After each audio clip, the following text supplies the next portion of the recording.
1 दिसंबर 2019 इस दिन शाम का टाइम था। इंदौर के मोहल्ले शमशाम नगर का रहने वाला अमितेश एकदम जोर से चिल्लाया कि निखिल, शिवानी को सांप ने काट लिया है, जल्दी आओ और वो बेहोश हो चुकी है, मेरी तुम मदद करो, उसे जल्दी से जल्दी हॉस्पिटल लेकर जाना है। शिवानी अमितेश की पत्नी थी। निखिल कुमार खत्री उसका किराएदार था। जिस टाइम पर अमितेश ने उसे आवाज लगाई थी वो रात का खाना बना रहा था। उसने जल्दी से अपने गैस को बंद किया और सब कुछ वैसे का वैसा ही छोड़कर वो बेडरूम में जा पहुंचा, क्योंकि शिवानी उस टाइम पर बेडरूम में ही थी। उसने देखा कि शिवानी बेड पर पड़ी हुई है, उसी के पास बेड पर एक काला कोबरा सांप भी मरा पड़ा है।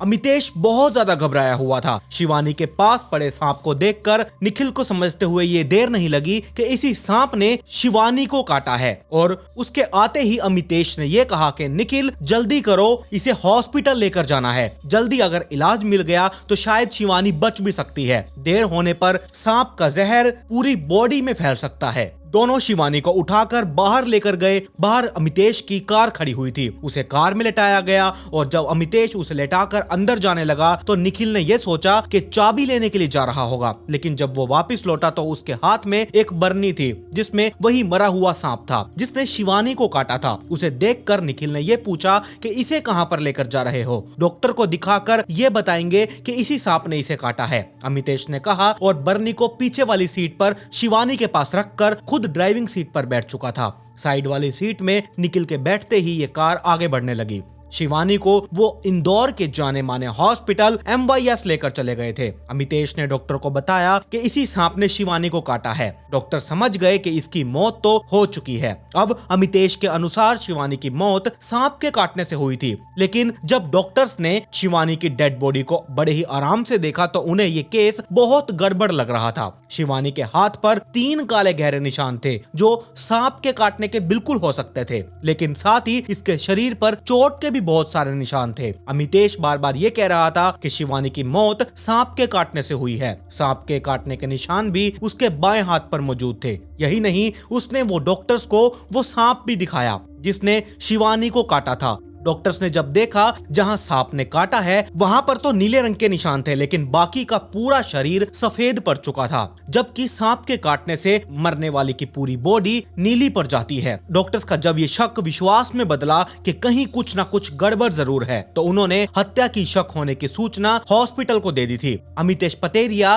कनाडिया एक लोकेलिटी है वहां रहा करता था, और वहीं कनाडिया पुलिस स्टेशन में डॉक्टर्स में से किसी एक ने कॉल किया और पुलिस वालों को ये सारी बात डिटेल में बताई। और जैसे ही पुलिस वालों को इन सब के बारे में पता चला तो वो तुरंत हॉस्पिटल MYS पहुंचे। पुलिस वालों को देखकर अमितेश एकदम घबरा चुका था, पर वो अभी भी अपनी बात पर अड़ा हुआ था कि शिवानी की मौत सांप के काटने से ही हुई है। अमितेश भले ही अपनी बात पर अड़ा हुआ था, लेकिन जब पुलिस वालों ने शिवानी की डेड बॉडी को देखा, उसका पूरा निरीक्षण किया, तो उन्हें पूरा विश्वास हो चुका था कि अमितेश यहाँ पर झूठ बोल रहा है। इसकी वजह यह भी थी कि सांप के काटने से मरने वाले की बॉडी पूरी नीली पड़ जाती है, जबकि शिवानी का शरीर एकदम सफेद था। इसके अलावा उसकी बाईं आंख के नीचे चोट का निशान भी मौजूद था। दोनों पैरों के पंजे नीचे की ओर खींचे हुए थे, हाथों की मुठियां एकदम बंद थी और नाक के बाहरी किनारों की चमड़ी छिली हुई थी, जैसे किसी चीज से वो रगड़ी गई हो। अब यहाँ पर अमितेश जिस कोबरा सांप को उस बरनी में भरकर लेकर आया था, वो कोबरा सांप मध्य प्रदेश में पाया ही नहीं जाता। सबसे बड़ा सवाल तो यही था। अब ये यहाँ पर सांप आया कैसे?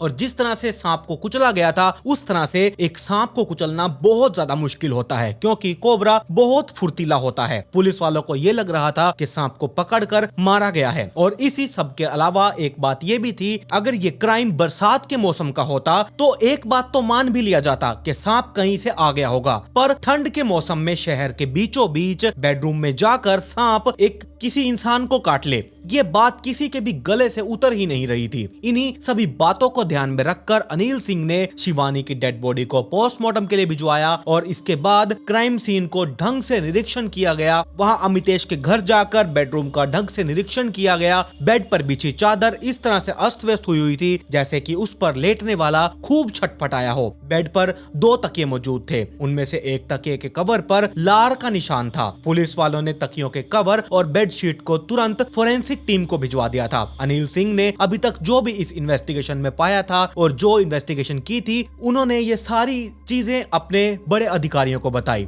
निखिल और अमितेश से पूछताछ करने से पहले उन्होंने शिवानी की मौत की सूचना उसके मायके वालों को देना बहुत जरूरी समझा था। और उसके बाद पुलिस वालों ने अमितेश से शिवानी के माता पिता का नंबर लिया, उन्हें कॉल किया, उन्हें तुरंत ये सारी बातें बता दी गई। तो उन्होंने सीधा ये आरोप लगाया कि शिवानी की मौत सांप के काटने से हुई ही नहीं बल्कि उसकी हत्या की गई है। अनिल सिंह ने उनसे इंदौर आने के लिए कहा और निखिल कुमार खत्री से पूछताछ करनी शुरू कर दी। पूछताछ में निखिल ने जो कुछ भी देखा था वो सच सच उसने बता दिया। अमितेश से घर वालों के बारे में जब पूछा गया तो उसने ये बताया कि उसके पिता ओम प्रकाश पटेरिया दोनों बच्चों बेटी वेदिका और बेटे वैदिक को लेकर गाँव में रहने वाली उसकी बहन ऋचा चतुर्वेदी के घर पर गए हैं। पुलिस वालों ने उन्हें तुरंत कॉल किया और शिवानी की मौत की सूचना दी और उन्हें इंदौर आने के लिए कहा। अगले दिन सभी लोग इंदौर पहुंच चुके थे। ललितपुर से शिवानी के पिता और भाई भी यहां पर पहुंच चुके थे। पुलिस वालों ने एक बार फिर अमितेश कुमार पटेरिया, पिता ओम प्रकाश पटेरिया, बहन ऋचा, किराएदार निखिल कुमार से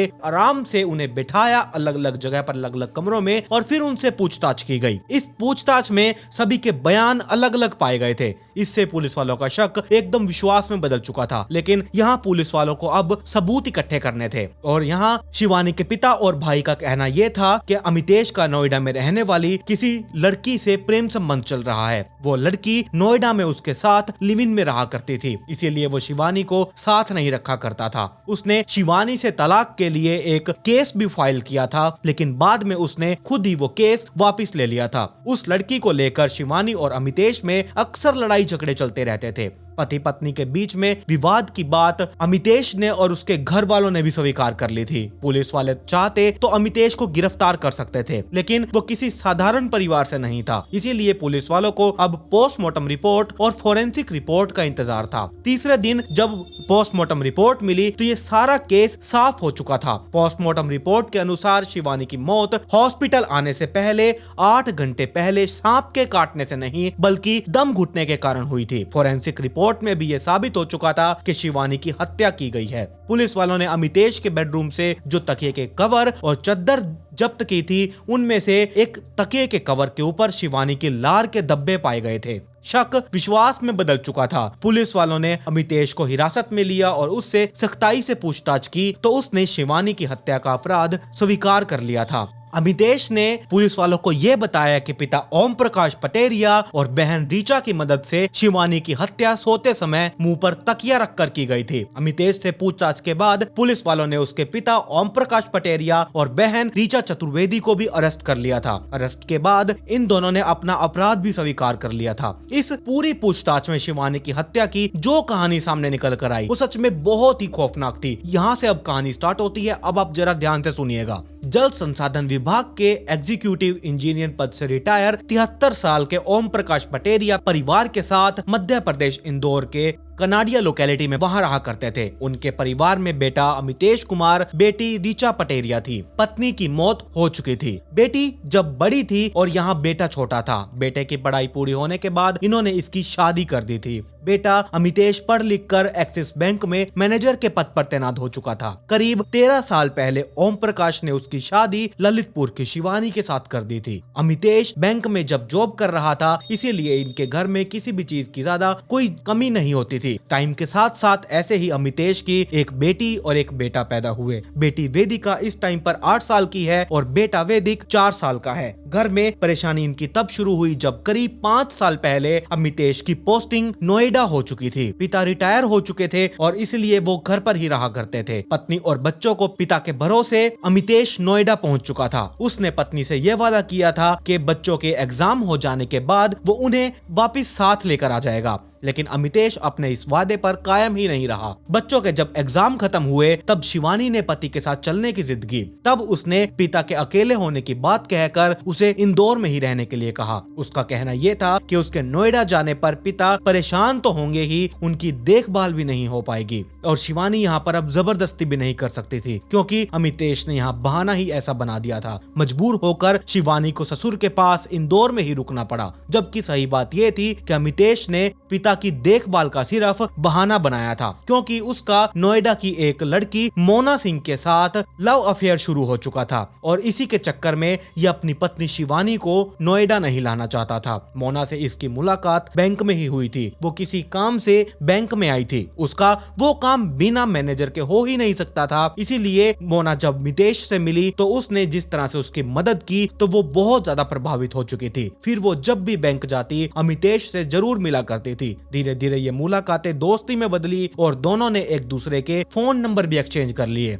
मोना बहुत ही आधुनिक विचारों वाली औरत थी। किसी भी मर्द से बात करने में इसे कोई परहेज नहीं होता था। यही वजह थी कि वो अमितेश से फोन पर बातें करने लगी थी। धीरे धीरे इन बातों का ये सिलसिला ऐसे ही बढ़ता गया और टाइम भी ऐसे ही निकलता गया और यहाँ बातें करने का तरीका भी अब बदलता जा रहा था। दुनियादारी की बातों के साथ साथ अब यहाँ अफेयर की भी बातें स्टार्ट हो चुकी थी। अमितेश पहले से ही शादीशुदा था और 2 बच्चों का बाप भी था। उसकी उम्र ही बताया करती थी कि ये शादीशुदा होगा। मोना को भी ये बात बहुत अच्छे से पता थी, फिर भी वो अमितेश से पहले तो दोस्ती कर बैठी और उसके बाद प्यार भी करने लगी और इस चीज से उसे कोई भी आपत्ति नहीं थी। शायद वो मौके का फायदा उठाने वाली औरत थी। अमितेश घर और पत्नी दोनों से दूर नोएडा में रह रहा था। उसे प्यार और पत्नी के साथ की बहुत जरूरत महसूस हुआ करती थी, पर पत्नी बच्चों की परीक्षा की वजह से साथ नहीं आ पा रही थी। इसी का फायदा उठाकर मोना सिंह ने अमितेश को अपने जाल में फंसा लिया था और यहाँ अगर अमितेश के साथ उसकी पत्नी शिवानी नोएडा में होती तो यहाँ मोना का कुछ भी लेन देन या चक्कर वगैरह कुछ होता ही नहीं। और अब यहाँ पर अमितेश जब अपनी पत्नी को याद किया करता था तो उसे भी प्यार की कहीं ना कहीं वो इच्छा जाग रही थी, तो वो अब यहाँ मोना में देखने लगा था। वो बैंक के बाहर भी उससे लगातार मिलने लगा था। मोना मर्दों की कमजोरी का फायदा उठाने वाली औरत थी, तभी तो उसने इतनी बढ़िया पोस्टिंग वाले आदमी को अपने प्यार के जाल में फंसा लिया था। मोना अमितेश को अक्सर अट्टा बाजार में मिलने के लिए बुलाया करती थी। नोएडा में अट्टा बाजार ही एक ऐसी जगह है जहां पर आदमी की हर जरूरत का सामान मिल जाता है। इससे मन नहीं भरता तो छुट्टी के दिन भी ये दोनों पूरा पूरा दिन साथ बिताया करते थे। अब यहाँ कुछ ऐसा ही अमितेश के साथ होने लगा था कि ये मोना से दोस्ती के बाद इसे प्यार हुआ, फिर ये दोनों साथ साथ घूमने फिरने लगे। शादीशुदा अमितेश का मन मोना से अकेले में मिलने का हो रहा था। वो उस पर पैसे भी जमकर लगातार उड़ाए जा रहा था। ऐसे में भला वो फायदा क्यों ना उठाता इसके लिए, लेकिन मोना को अपने फ्लैट पर लाना बहुत जरूरी हो चुका था क्योंकि उससे बढ़िया एक अकेली जगह और कोई हो ही नहीं सकती थी। मोना भी बेवकूफ नहीं थी। वो अच्छी तरह से जानती थी कि अमितेश उस पर पैसा क्यों लुटा रहा है। वो तो उसकी हर इच्छा पूरी करके उससे पूरी तरह अपना बनाना चाहती थी क्योंकि अब तक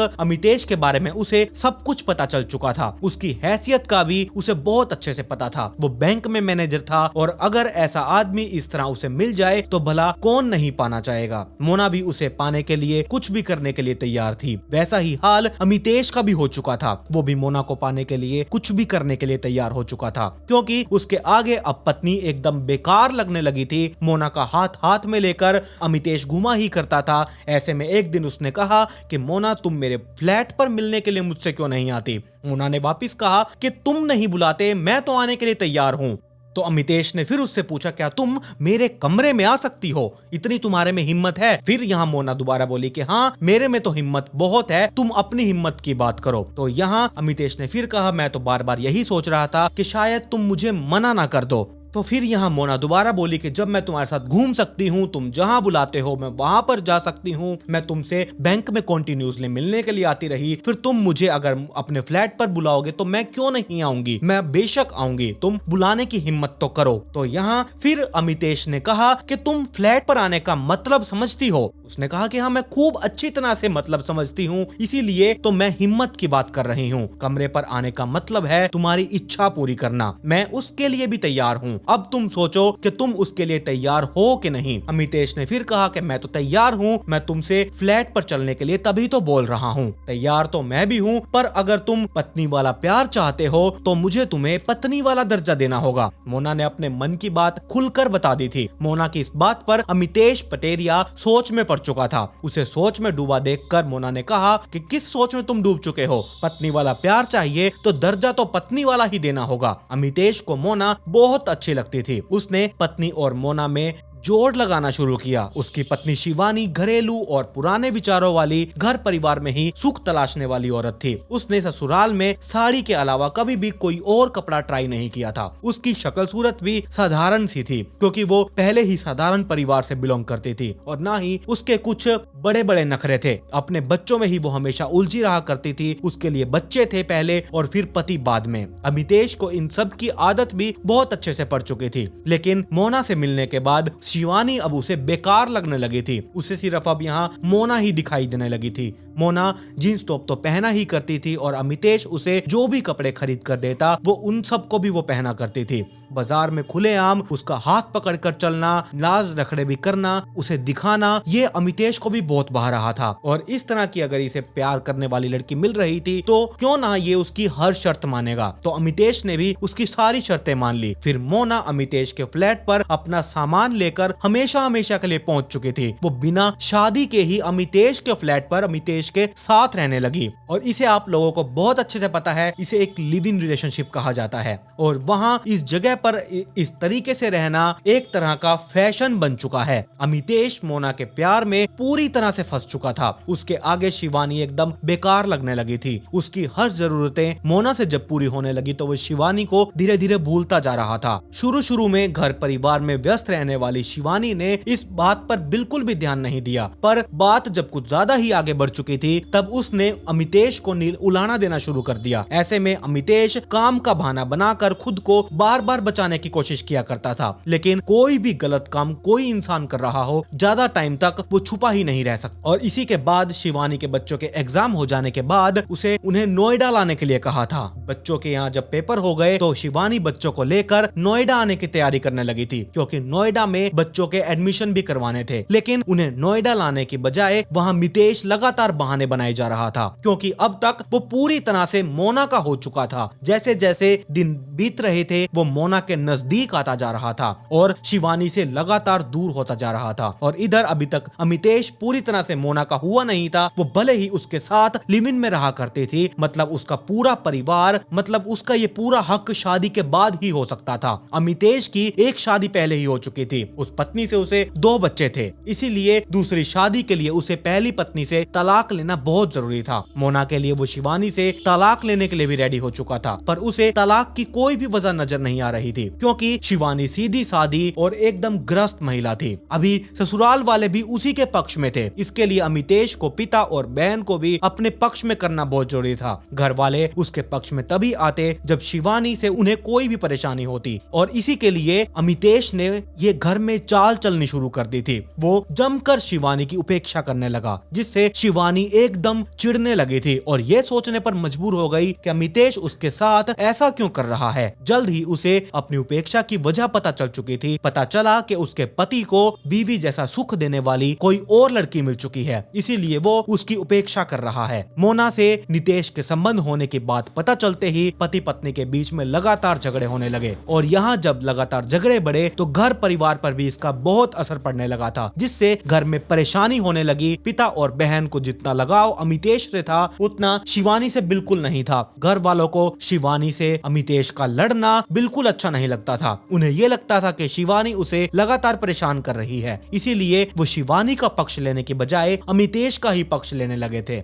इससे शिवानी घर में अकेली पड़ चुकी थी। उसके ससुर और ननंद दोष उसी को ही हमेशा देने लगे थे। उनका कहना यह था कि उसकी वजह से ही अमितेश ने इंदौर आना छोड़ दिया है। वो अपनी बात कहती तो उसकी बात पर कोई भी विश्वास नहीं कर रहा था। पिता और बहन अमितेश के पक्ष में जब आए तो उन्होंने शिवानी को तलाक देने की तैयारी कर ली थी, क्योंकि मोनिका अमितेश के ऊपर लगातार अपनी पत्नी को तलाक देने का दबाव डाल रही थी। शिवानी अब यहाँ अमितेश से लड़ाई झगड़े करने लगी। उसने इसे ही आधार बनाकर तलाक की अर्जी तो लगा दी थी, लेकिन बाद में उसे लगा कि पति पत्नी में लड़ाई झगड़े का आधार तलाक के लिए पर्याप्त नहीं है, इसीलिए उसने तलाक की अपनी अर्जी वापस ली और शिवानी से समझौता कर लिया। उसने तलाक की अर्जी भले ही वापस ले ली थी, पर वो शिवानी से किसी भी तरह से छुटकारा पाना चाहता था, क्योंकि अब वो मोना के बगैर रह ही नहीं सकता था। जब उसने सोचना समझना शुरू किया कि किस तरह से शिवानी से पूरी तरह से मुक्ति मिल सकती है, तो उसके दिमाग में एक ही बात बार बार आई, उसकी हत्या। लेकिन ये काम बिल्कुल भी आसान नहीं था। अगर वो हत्या के आरोप में पकड़ा जाता तो पूरी की पूरी जिंदगी उसे जेल में बितानी पड़ती। मोना भी उसे बिल्कुल नहीं मिल पाती। लेकिन हत्या के अलावा अमितेश को कोई दूसरा उपाय समझ ही नहीं आ रहा था। वो इस बात पर विचार करने लगा कि शिवानी की हत्या किस तरह से करें कि वो मर जाए और उस पर शक भी ना जाए। काफी सोच विचार के बाद भी जब उसके समझ में कुछ नहीं आया, तब उसने टीवी पर आने वाले क्राइम सीरियल्स को देखना शुरू कर दिया। इन्हीं में से किसी एपिसोड में उसने ये देखा कि एक आदमी ने जहरीले सांप से कटवाकर पत्नी की हत्या कर दी है, और अमितेश को ये आइडिया बहुत अच्छा लगा। उसने इसी तरीके की प्लानिंग करनी शुरू कर दी थी। अब वो पता लगाने लगा कि इंडिया में सबसे जहरीला सांप कौन सा होता है। उसे पता चला कि इंडिया में सबसे ज्यादा जहरीला सांप डेजर्ट कोबरा है, पर वो मध्य प्रदेश में बिल्कुल नहीं पाया जाता। और आजकल गूगल पर हम किसी भी चीज के बारे में सर्च करेंगे तो हमें बहुत आसानी से पता चल जाता है। तो ऐसे ही उसने गूगल पर सर्च किया तो ये पता चला कि ये सांप राजस्थान में पाया जाता है। सारी जानकारी जुटाकर अमितेश नवंबर 2019 में अपनी नौकरी को छोड़कर उसने रेजिग्नेशन लेटर दिया और नौकरी को छोड़ा, और वो घर आ पहुंचा था। घर आकर उसने शिवानी से कहा कि लो, अब मैं हमेशा हमेशा के लिए तुम्हारे पास आ गया हूँ। अब तो तुम्हें विश्वास हो जाना चाहिए कि मैं सिर्फ तुम्हारा हूँ। तो यहाँ शिवानी ने कहा कि इसमें भी कहीं तुम्हारी कोई चाल तो नहीं है। तो यहाँ फिर अमितेश ने कहा कि हर बात मेरी तुम्हें चाल ही नजर आती है। अरे मैं तुम्हारे पास रहकर कौन सी चाल चल लूंगा। शिवानी को विश्वास दिलाने की गरज से यहाँ अमितेश कहने लगा कि तुम मेरी पत्नी ही नहीं बल्कि मेरे बच्चों की माँ भी हो। मैं तुम्हें छोड़कर भला कहाँ पर जाऊंगा। शिवानी को पति की बातों पर विश्वास करना ही पड़ा, और उसके पास इसके अलावा कोई और रास्ता भी नहीं था, क्योंकि उसे रहना तो उसी के साथ था। इंदौर पहुंचकर अमितेश ने शिवानी से छुटकारा पाने वाली बात पिता ओम प्रकाश पटेरिया को बताई और उनसे मदद मांगी। और अमितेश उनका इकलौता बेटा था, बुढ़ापे की लाठी। वो भला अपने बेटे का साथ क्यों ना देते, क्योंकि उसने उनसे साफ कह दिया था कि मोना के बगैर वो रह नहीं सकता। अगर वो उसका साथ नहीं देंगे तो वो कुछ भी कर सकता है। तो ऐसा ही कुछ कहकर उसने बहन को भी शिवानी की हत्या में साथ देने के लिए शामिल कर लिया था। जब पिता और बहन राजी हो गए तो अमितेश 19 नवंबर को राजस्थान के जिला अलवर में गया और वहां रहने वाले किसी सपेरे से 5,000 रुपए में डेजर्ट कोबरा खरीद कर ले आया,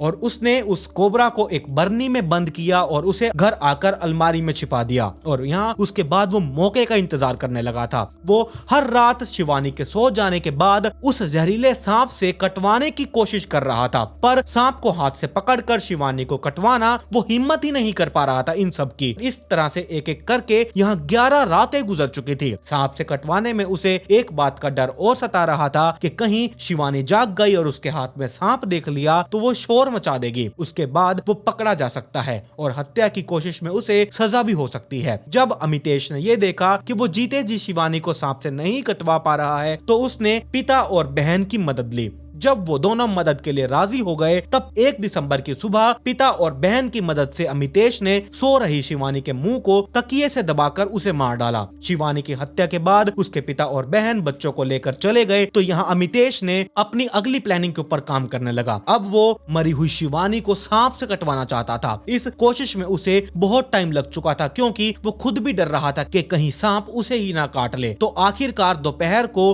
वो चिमटे से सांप को पकड़ता है और शिवानी के पास लेकर गया और शिवानी के हाथों पर उसने 2-3 बार कटवाया। और उसके बाद यहाँ शिवानी तो पहले ही मर चुकी थी, लेकिन अमितेश को तो ये दिखाना था कि शिवानी सांप के काटने से मरी है। इसीलिए उसने सांप को मारकर शिवानी के पास सांप को बेड के ऊपर रख दिया था। और इसके बाद सारी तैयारी की गई। उसने किराएदार निखिल को आवाज लगाई कि शिवानी को सांप ने काट लिया है। वो निखिल को गवाह बनाना चाहता था कि उसने ही शिवानी के पास सांप को देखा था। जिसके काटने से उसकी मौत हुई है। निखिल गवाह तो बना, लेकिन अमितेश को बचाने का नहीं बल्कि उसे फंसाने का। उसी ने पुलिस वालों को यह बताया कि पति पत्नी में बिल्कुल नहीं पटा करते थे। उसकी इस बात से अमितेश शक के घेरे में आ चुका था। इन सभी लोगों से आराम से पूछताछ की गई। पूछताछ के बाद अमितेश और उसके पिता ओम प्रकाश पटेरिया, बहन ऋचा चतुर्वेदी के खिलाफ शिवानी की हत्या का मुकदमा दर्ज किया गया और उन्हें अरेस्ट किया गया। और जब इन्हें कोर्ट में पेश किया गया तो इन्हें लाइफ इम्प्रिजनमेंट की सजा सुना दी गई थी। और यहाँ अमितेश ने यह भी स्वीकार किया था कि उसने कोबरा की हत्या की थी। इसीलिए पुलिस वालों ने उसके खिलाफ वन प्राणी संरक्षण अधिनियम के अनुसार 1972 की धारा 51 के तहत भी केस दर्ज कर लिया था। सारी कार्रवाई पूरी करने के बाद इन्हें तीनों आरोपियों को जेल में कैद कर दिया गया। तो ये थी पूरी कहानी शिवानी पटेरिया मर्डर केस की।